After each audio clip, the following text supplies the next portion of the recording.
Assalamualaikum warahmatullahi wabarakatuh. Saya Hazira Fitri Najla dengan NIM 2121209 dari kelompok 9 akan melanjutkan materi tentang urgensi dalam kehidupan. Aspek-aspek ajaran Islam, baik akidah, ibadah, muamalah bagi setiap muslim, ketiganya merupakan aspek-aspek yang bersifat taklifi atau kewajiban yang harus dilaksanakan. Sejarah membuktikan bahwa semua aspek ajaran tersebut tidak dapat terlaksana tanpa adanya akhlak yang baik. Dari sini dapat dipahami bahwa akhlak merupakan pilar yang sangat penting dalam Islam.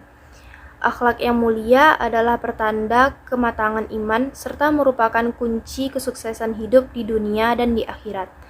Nabi Muhammad sebagai Rasul terakhir diutus oleh Allah untuk mengemban misi penyempurnaan akhlak manusia yang telah runtuh sejak zaman para nabi yang terdahulu. Beliau bersabda, Innama bu'itstu la utammima makarimal akhlak, yang artinya, aku diutus untuk menyempurnakan akhlak manusia. Hadis riwayat Ahmad dan Baihaqi.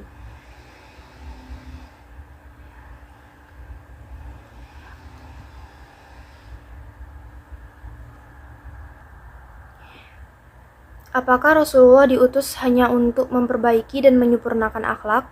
Tentu tidak hanya itu saja, tetapi pada dasarnya, syariat yang dibawa para Rasul bermuara pada pembentukan akhlak mulia.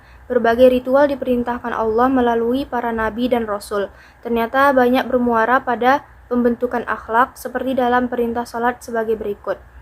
Yang artinya, bacalah apa yang telah diwahyukan kepadamu, yaitu Al-Quran dan dirikanlah sholat. Sesungguhnya sholat itu mencegah perbuatan-perbuatan keji dan mungkar, dan sesungguhnya mengingat Allah adalah lebih besar keutamaannya dari ibadah-ibadah yang lain.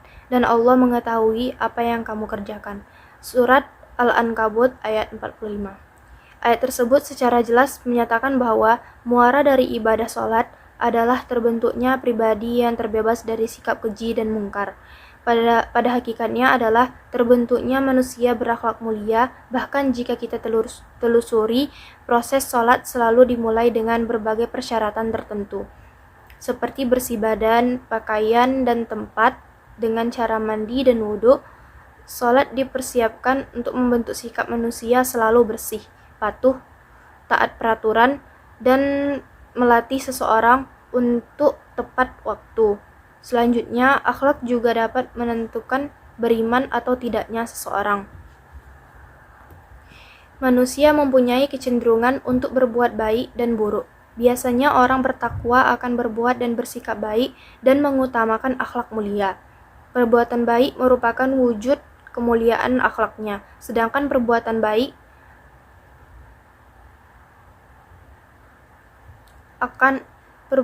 akan menghapus perbuatan-perbuatan buruk. Pencerminan diri seseorang juga sering digambarkan melalui tingkah laku dan akhlak yang ditunjukkan. Bahkan akhlak merupakan perhiasan diri bagi seseorang karena orang yang berakhlak jika dibandingkan dengan orang yang tidak berakhlak tentu sangat jauh perbedaannya.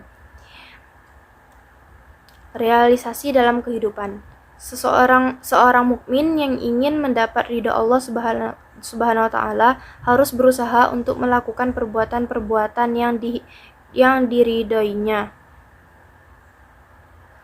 Salah satunya adalah mencintai sesama saudaranya seiman seperti ia mencintai dirinya. Islam sangat menghargai persaudaraan dalam arti sebenarnya. Persaudaraan yang datang dari hati nurani yang dasarnya keimanan bukan hal-hal lain sehingga betul-betul merupakan persaudaraan murni dan suci.